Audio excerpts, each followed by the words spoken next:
विराजमान प्रधानगी मंडल और दूर दूर के इलाके से आए हुए मेहनती किसान, मजदूर, छात्र, बुद्धिजीवी, महिला साथी,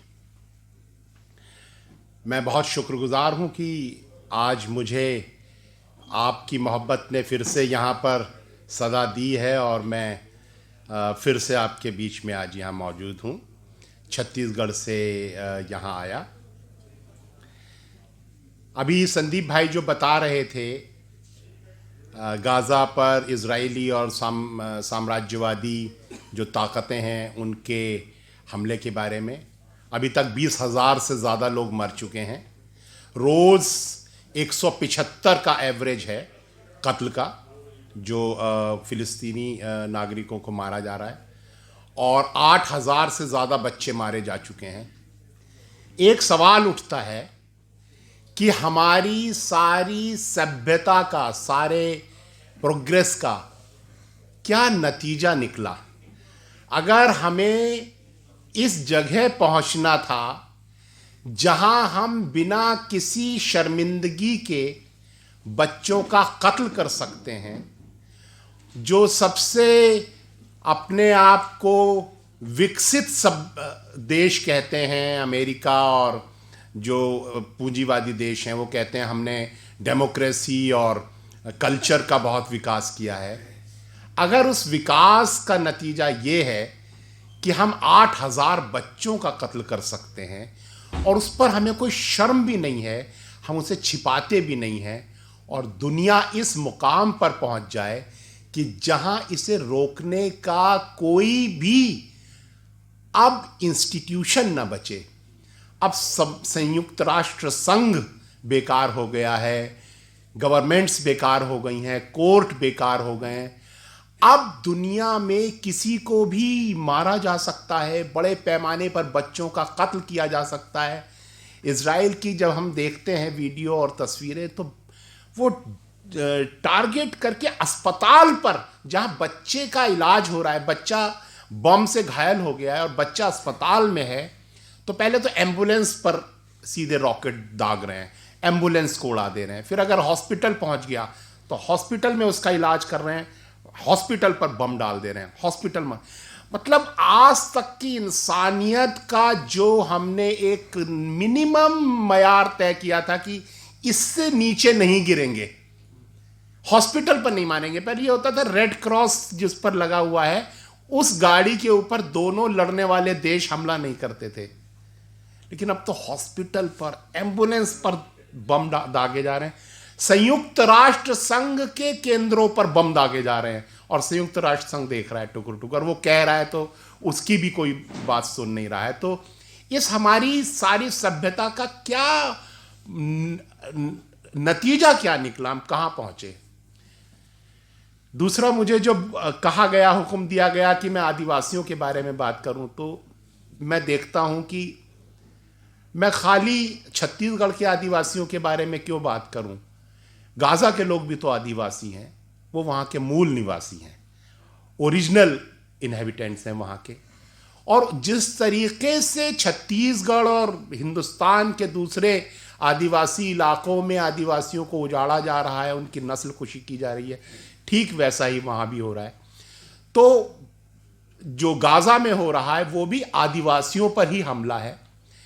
और जिस तरीके से हमने देखा कि साउथ अफ्रीका में जो अपार्थाइड का पूरा रिजीम था, जो नस्ल भेद था, और हमने वहाँ देखा कि किस तरीके से वहाँ नस्ल भेद के खिलाफ लड़ाई हुई और भारत ने उसका समर्थन किया।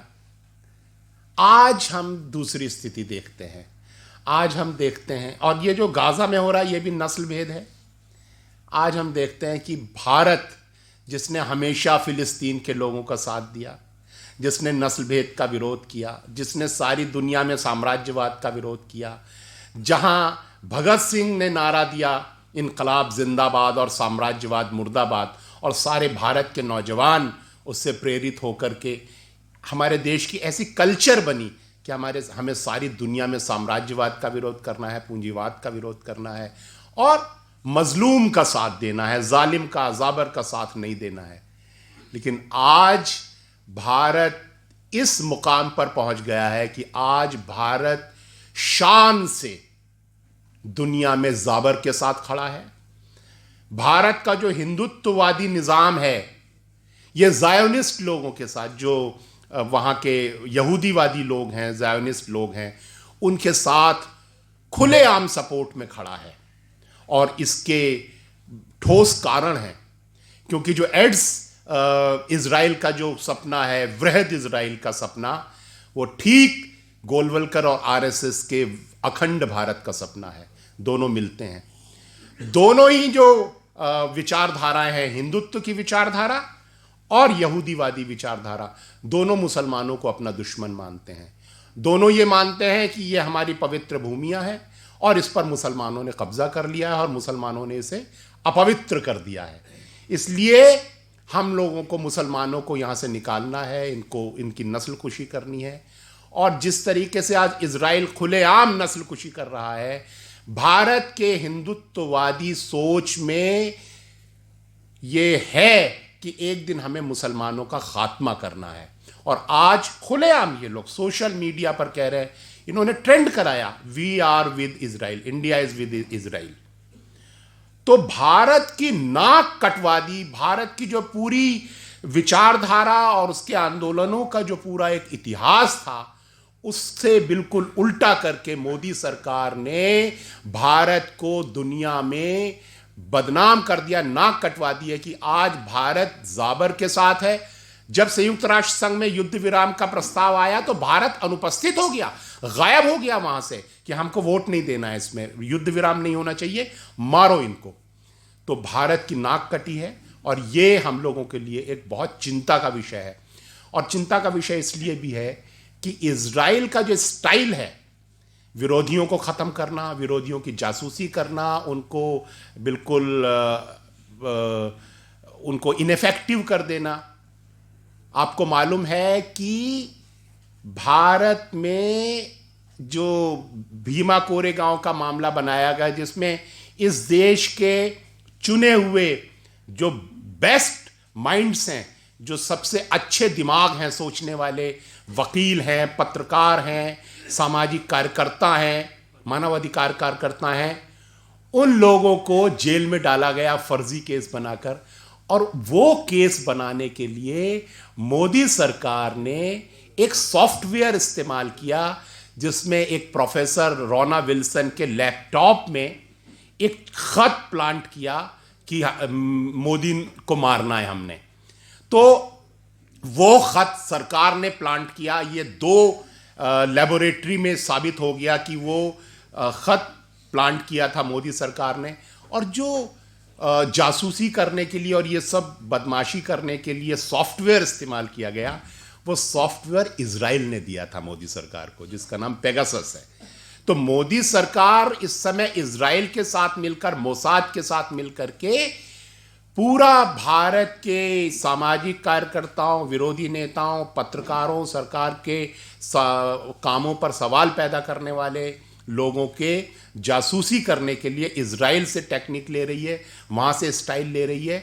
और ये हिंदुत्ववादी और ज़यानवादी जो ज़ायोनिस्ट लोग हैं, इनका एक बहुत तगड़ा गठबंधन और नेटवर्क बन रहा है, जो भारत के डेमोक्रेसी और भारत के डेमोक्रेसी के लिए लड़ने वाले जो आप जैसे लोग हैं, हम सब लोगों के लिए चिंता का विषय होना चाहिए कि एक दिन क्या, वो सब चालू ही है और ये बढ़ता चला जाएगा। और ये जो ज़ायोनिस्ट और हिंदुत्व है, ये मिलकर के डेमोक्रेसी को कुचल देंगे, अल्पसंख्यकों पर हमले करेंगे और इस देश को एक बहुत ही बुरी चीज़ में बदल देंगे। तो ये हमें इसके खिलाफ भी ज़ोरदार लड़ाई लड़ने की ज़रूरत पड़ेगी। इसके अलावा छत्तीसगढ़ के जो हालात हैं, मैं अभी वहाँ से लौटा हूँ। छत्तीसगढ़ का आपको मालूम है कि छत्तीसगढ़ में 2005 में सरकार ने बड़ी कंपनियों के लिए 650 गांवों को जलाया।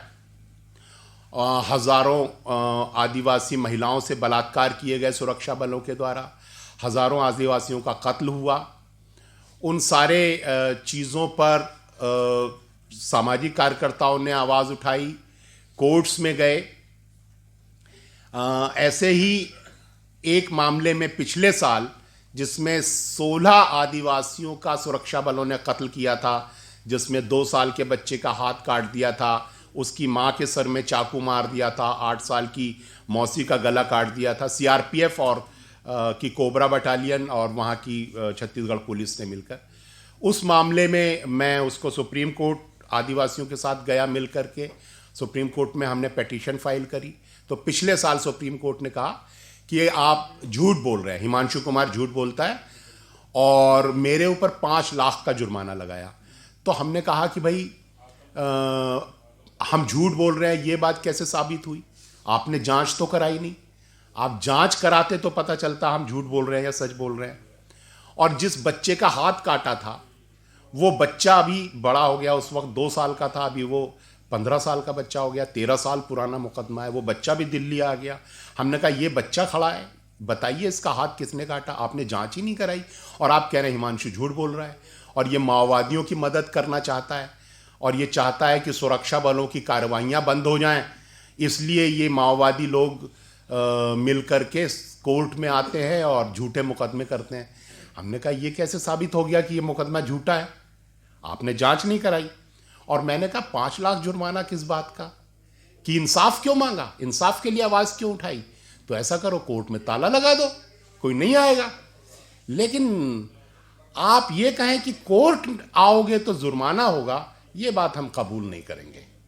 और मैंने कहा मैं आपको ये 5 लाख नहीं दूंगा, जाइए, आप मुझे जेल में डाल दीजिए। मैंने कहा कि सुप्रीम कोर्ट का अगर कोई जुर्माना ना दे तो सुप्रीम कोर्ट उसका घर कुर्क कर लेता है। मैंने कहा मेरा कोई घर ही नहीं है, ना मेरी कोई ज़मीन है, आप क्या करोगे? ये जिस्म है, इस जिस्म को मेरे जेल में डाल सकते हो, डाल दें, मैं नहीं दूंगा।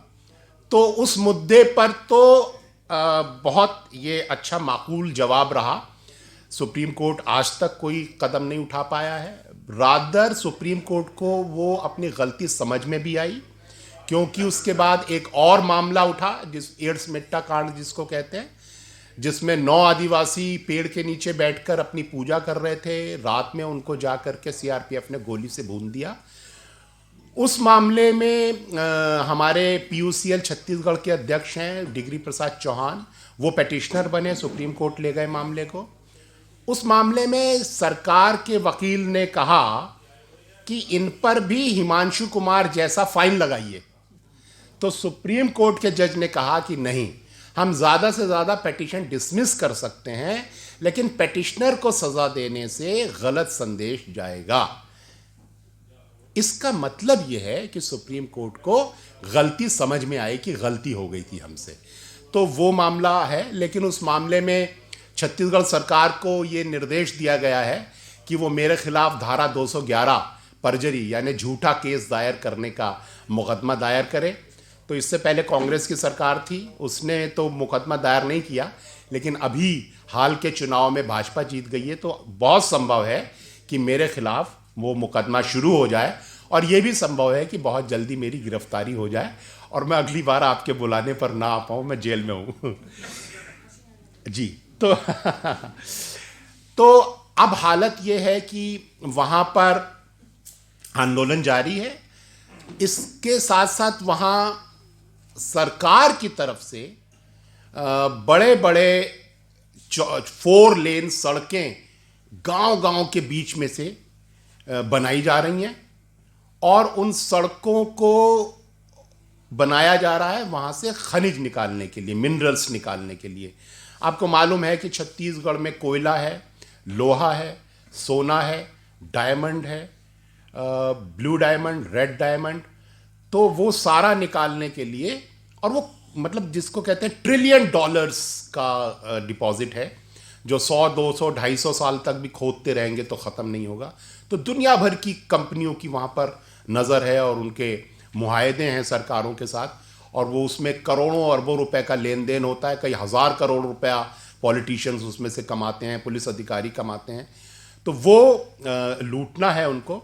तो चौड़ी चौड़ी सड़कें बना रहे हैं बीच में से, और उन सड़कों की सुरक्षा के लिए चूंकि वहाँ उस पर हमला होता है, सड़क पर, सड़क बनाने वाली मशीनों पर हमला होता है, आदिवासी नहीं चाहते कि यह सड़क बनाई जाए, तो उसके लिए फिर जगह जगह सीआरपीएफ के और पुलिस के कैंप्स बनाए जा रहे हैं। और ये जो कैंप्स और सड़कें बनाई जा रही हैं, इसके लिए लाखों पेड़ काटे जा रहे हैं। और चूंकि वो इलाका आदिवासी इलाका है और उस इलाके में 5वीं अनुसूची लागू है, और 5वीं अनुसूची में सरकार 1 इंच जमीन बिना आदिवासियों की सहमति के नहीं ले सकती।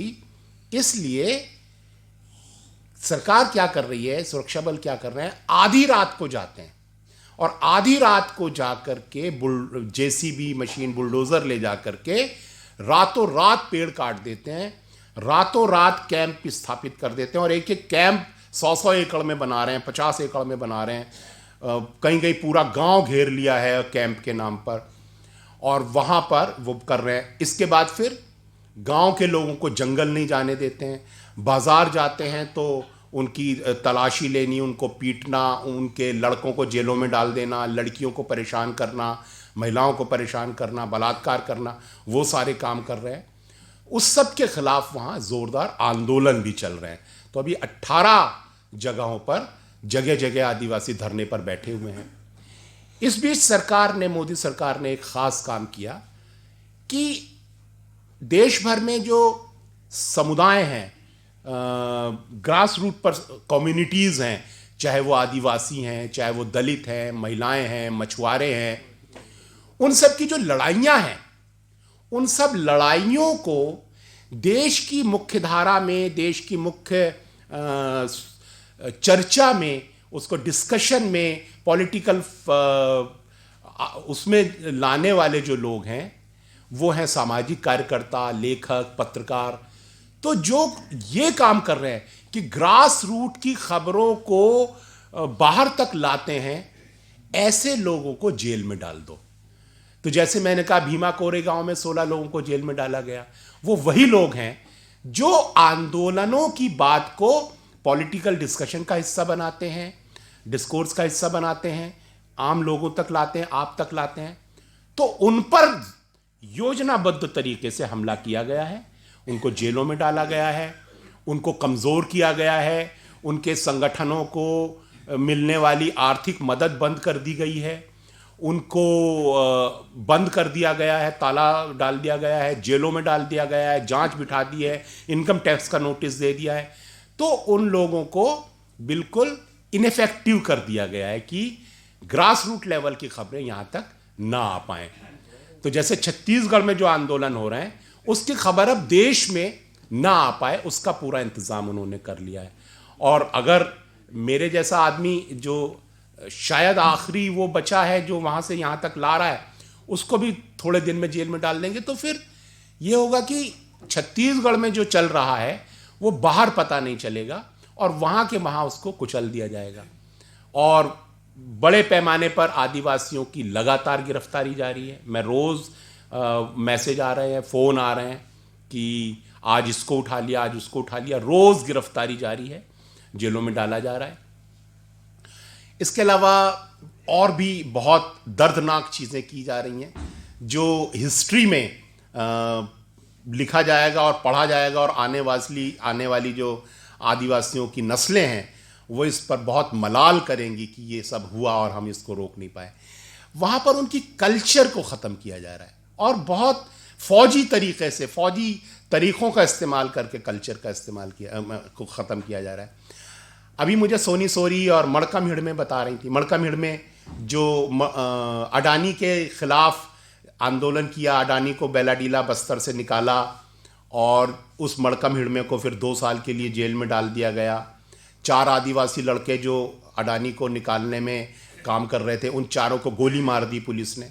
तो मड़कमहिड़ में मुझे बता रही थी कि अभी गांव-गांव में जा कर के ये सुरक्षा बल हमारे ढोल फोड़ रहे हैं कि ये लोग नाच ना सके, गा ना सके, खुशी ना मना सके। क्योंकि अगर कोई समुदाय नाचेगा गाएगा मिलकर के बाहों में। आदिवासी जब नाचते हैं तो हाथों में हाथ डाल के पूरी एक गोल दायरा बना के नाचते हैं, तो उससे उनकी कम्युनिटी मजबूत होती है, कम्युनिटी फीलिंग मजबूत होती है। और एक मजबूत कम्युनिटी तानाशाह का, जाबिर का मुकाबला कर सकती है। तो कम्युनिटी को कैसे कम्युनिटी फीलिंग ख़त्म की जाए, कम्युनिटी बॉन्डिंग ख़त्म की जाए, जो उनकी सामूहिकता है उसको कैसे ख़त्म किया जाए। तो उनके ढोल फोड़े जा रहे हैं, वो मिलकर शिकार करने जाते हैं, उनके तीर धनुष छीने जा रहे हैं, घर के चाकू छीन लिए गए हैं, कुल्हाड़ियाँ छीन ली गई हैं, जब्त कर ली गई हैं, फावड़े छीन लिए गए हैं। वो खेती का काम नहीं कर सकते, वो जंगल नहीं जा सकते, वो अपने लिए ज़रूरी भाजी नहीं काट सकते, लकड़ी नहीं काट सकते, जलाऊ लकड़ी नहीं ला सकते। उनके जीवन को छिन्न भिन्न किया जा रहा है कि ये लोग यहाँ किसी भी तरह से जी ना सके। तो जैसे हम गाज़ा का देखते हैं कि गाज़ा में जिस तरह से हो रहा है, उसी तरीके से ठीक आदिवासी इलाकों में भी हो रहा है। ये ज़रूर है कि जुल्म हो रहा है, लेकिन उसका मुकाबला भी हो रहा है। और ऐसे में जो हमारे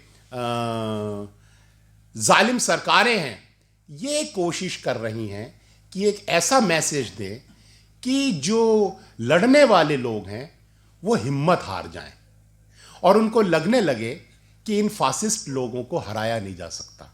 ये जो हिंदुत्ववादी फासिस्टवादी सरकार है, ये समय ऐसा मैसेज दे रही है और इसने ऐसे इंतज़ाम किए हैं कि आप चुनाव लड़ लो, इनसे नहीं जीत सकते। आप कोर्ट चले जाओ, आपके हक में फैसला नहीं होगा। आप पुलिस थाने चले जाओ, पुलिस आपकी नहीं सुनेगी। ख़ास तौर से जैसे इस वक्त मुसलमानों का हाल है कि मुसलमानों को पता है कि अगर हमारे ऊपर हमला होगा, हम पुलिस में जाएंगे तो उल्टा पुलिस हम ही को परेशान करेगी। हमारे घर पर बिना कोर्ट की इजाज़त के बुलडोज़र चलाया जा सकता है और बुलडोज़र चलाने वाला जो मुख्यमंत्री है उसके नंबर बढ़ जाएंगे, उसके वोट बढ़ जाएंगे। और आप कोर्ट में जाएंगे तो कोर्ट नहीं सुनेगा, सरकार में जाएंगे सरकार नहीं सुनेगी। तो लोगों की हिम्मत टूट जाए कि आप कहीं भी चले जाओ, ये जो जालिम सरकार है इसके खिलाफ अब कोई सुनवाई नहीं होगी, आप इन्हें हरा ही नहीं सकते। लेकिन हमें वो हिम्मत बचा कर रखनी है, क्योंकि हमने देखा है कि अभी हाल ही में 4 उदाहरण तो हमारे सामने हैं। जब अम्बेडकराइट्स ने, अम्बेडकरवादी संगठनों ने 2 अप्रैल को 2017 में जो आंदोलन किए और उससे मोदी सरकार पीछे हटी, जो ये भाजपा सरकार है ये पीछे हटी और उस फैसले को वापस लेना पड़ा। इसके बाद जो CA-NRC लेकर आए, भेदभाव वाला कानून मुसलमानों के खिलाफ कि भारत के हर इंसान को अपनी नागरिकता साबित करनी पड़ेगी और सबको तो हम बाद में शरणार्थी का दर्जा दे देंगे, लेकिन मुसलमानों को नहीं देंगे। मुसलमानों को तो हम जेल में डाल देंगे या निकाल देंगे इस मुल्क से। तो उसके खिलाफ जो शाहीन बाग आंदोलन हुआ, उस आंदोलन में फिर सारे देश के लोग जुड़े और उसने इस जाबर सरकार को पीछे हटने के लिए मजबूर किया। आज तक ये CA-NRC लागू नहीं कर पाए, फिर इनको हार का मुंह देखना पड़ा। इसके बाद फिर किसान आंदोलन ने इस सरकार को झुकाया और पीछे हटाया, इसको हराया। इसके बाद जो हमारा वाला मामला हुआ जिसमें आदिवासियों के खिलाफ ये फैसला आया, आदिवासी दिल्ली आ गए और उस मामले में भी सरकार आज तक कुछ नहीं कर पाई। तो हम देखते हैं कि जब जनता इनके साथ पलट कर लड़ती है तो इनको हराया भी जा सकता है। और मुझे लगता है कि ये जो हिम्मत है, जनता की हिम्मत, और एक चीज़ मुझे लगती है कि जनता के पास लड़ने के सिवाय कोई विकल्प ही नहीं है, कोई ऑप्शन नहीं है कि वो ना लड़े। तो जनता तो लड़ेगी। ये ज़रूर है कि कई बार उनके लिए लड़ने वाले जो शहरी मिडिल क्लास एक्टिविस्ट हैं उनको लगने लगता है कि इन लोगों को नहीं हरा जा सकता, वो थोड़े निराश हो जाते हैं। लेकिन मेरा उन सबसे ये कहना है कि ये जो जनता है ये लड़ना नहीं छोड़ेगी, इसलिए हमें जनता से हिम्मत लेनी है, जनता से उत्साह लेना है और जनता की लड़ाइयों में शामिल होना है और उनकी लड़ाइयों को तेज करना है, उसको नेटवर्किंग देना, विभिन्न लड़ाइयों को जोड़ना। यह हम सब सामाजिक कार्यकर्ताओं का काम है कि हम सब मिल कर के अलग अलग लड़ाइयाँ, चाहे वो अल्पसंख्यकों की लड़ाई है, आदिवासियों की लड़ाई है, महिलाओं की लड़ाई है, छात्रों की लड़ाई है, उन सारी लड़ाइयों को मिला करके एक ऐसा क्रिटिकल मास इस देश में तैयार करें जो रियल विपक्ष है। रियल विपक्ष ये पार्टियां नहीं है, रियल विपक्ष वो है जो जनता अपनी मुक्ति के लिए लड़ रही है, जो अपने अधिकारों के लिए लड़ रही है, जो बराबरी के लिए लड़ रही है। वो जनता असली विपक्ष है इस जाबिर सरकार का, और उस जनता के साथ हमें मिल करके लड़ते रहना है। अब जेल जाना, मर जाना, ये तो इस पूरे रास्ते के बहुत ज़रूरी मुकाम है, ये तो आएंगे ही, बिना डरे इनसे लड़ते रहना है। तो ये जी है। अच्छा, ये जो पूरा चल रहा है, मैं इसमें दो चीज़ों का और जिक्र करना चाहता हूं कि ये जो हम देखते हैं कि साम्राज्यवादी लूट है, और मैंने भगत सिंह साहब के एक नारे से शुरू की थी अपनी बात। असल में भगत सिंह ने और गांधी ने, दोनों ने एक बात कही जो बिल्कुल मिलती जुलती है। हम लोग सोचते हैं कि दोनों की विचारधारा बिल्कुल विपरीत है, लेकिन दोनों ने एक कॉमन बात कही थी, और वो कॉमन बात आज सच साबित हो रही है। भगत सिंह ने कहा था, जो उनका लाहौर के गवर्नर को लिखा गया खत है, आखिरी खत जिसको कहते हैं द लास्ट पिटीशन, उसमें भगत सिंह लिखते हैं कि आपने फौजी बलों का इस्तेमाल करके जनता के ऊपर एक युद्ध छेड़ा है, उसके संसाधनों और उसकी मेहनत को लूटने के लिए, और एक युद्ध की स्थिति विद्यमान है और यह युद्ध जारी रहेगा। इस बात से कोई फर्क नहीं पड़ेगा कि अंग्रेज शासन करें या काले लोग शासन करें, यह युद्ध तब तक चलता रहेगा जब तक इसमें मेहनत कश जनता की आखिरी जीत नहीं हो जाती। और हमने इस युद्ध में शामिल होने का निर्णय किया है, इसलिए हमें युद्धबंदी घोषित किया जाए और आप हमें फांसी देने की बजाय गोली से उड़ा दीजिए। ये भगत सिंह खत लिख रहे हैं। क्या लिख रहे हैं? आपको संसाधनों और मेहनत की लूट के लिए आपने एक युद्ध छेड़ा है। और गांधी क्या कहते हैं? गांधी कहते हैं अंग्रेजी विकास का मॉडल शैतानी मॉडल है, क्योंकि यह मॉडल कहता है कि विकसित वो है जिसके पास ज्यादा है। अगर आपके पास ज्यादा पैसा है, ज्यादा बड़े मकान हैं, ज्यादा गाड़ियां हैं, तो आप विकसित हैं। अगर आपके पास साइकिल है, छोटा सा एक झोपड़ी है, काम चलाऊ पैसे हैं, तो आप पिछड़े हुए हैं। गांधी कहते हैं प्रकृति ने सबको बराबर दिया है। आपके पास ज्यादा तभी हो सकता है जब आप दूसरे के हिस्से का ले लें, और दूसरा देगा नहीं तो आप ताकत का इस्तेमाल करेंगे। आप छीनेंगे और छीनने के लिए आपको ताकत का इस्तेमाल करना पड़ेगा। गांधी कहते हैं अंग्रेजी विकास के मॉडल में सिर्फ ताकतवर का विकास हो सकता है, इसमें कमजोर पिछड़ जाएगा। गांधी कहते हैं अंग्रेजों ने अपने विकास के मॉडल को लागू करने के लिए सारी दुनिया में जंगें लड़ी हैं, सारी दुनिया को अपनी कॉलोनी बनाया है। यह कहा जाता है कि अंग्रेजी राज में सूरज नहीं डूबता, लेकिन अर्नेस्ट जोन्स जो एक अंग्रेज कवि है वो लिखता है यह भी सच है कि अंग्रेजी राज में कभी खून नहीं सूखता।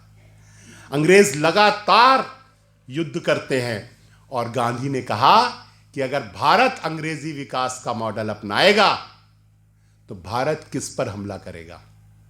गांधी कहते हैं लिख कर रख लो, अगर तुमने ये विकास का मॉडल अपनाया तो इसमें से युद्ध निकलेगा और तुम तबाह हो जाओगे। भगत सिंह कह रहे युद्ध, युद्ध है ये, और ये युद्ध चलता रहेगा। The state of war exist and shall exist, Bhagat Singh कहते हैं युद्ध की स्थिति विद्यमान है और चलती रहेगी। आज वो युद्ध जारी है। आपको मालूम है हमारी ज्यादातर सीआरपीएफ अर्धसैनिक बल कहां है इस समय? वो आदिवासी इलाकों में। क्या करने गए हैं? आदिवासियों को सुरक्षा देने? नहीं, वो गए हैं वहां संसाधनों पर कब्जा करने, रिसोर्सेज पर कब्जा करने, जमीनों पर कब्जा करने, खनिजों, जंगलों पर, नदियों पर, पानी पर कब्जा करने। किसके लिए? भारत की जनता की गरीबी दूर करने के लिए? नहीं, वो गए हैं अमीरों की तिजोरी भरने के लिए।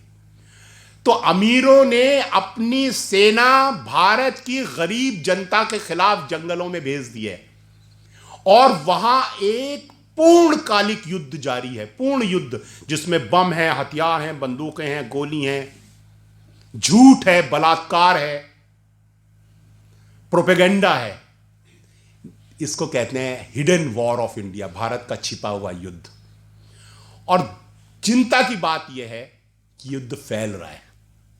यह युद्ध आदिवासी इलाकों में रुकेगा नहीं, यह पंजाब आएगा, हरियाणा आएगा, यूपी आएगा, और एक दिन अडानी, अंबानी या कोई भी नाम ले लीजिए, इन कंपनी और बड़े पूंजीपतियों के लिए भारत अगला निशाना, आदिवासी के बाद अगला निशाना भारत की एग्रीकल्चर है।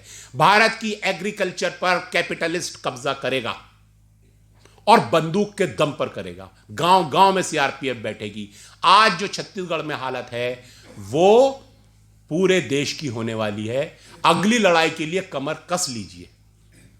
अगली लड़ाई आपको लड़नी है और तरह तरह के बहानों से आपके यहां सीआरपीएफ बिठा दी जाएगी और फिर भारत की एग्रीकल्चर पर कब्जा होगा।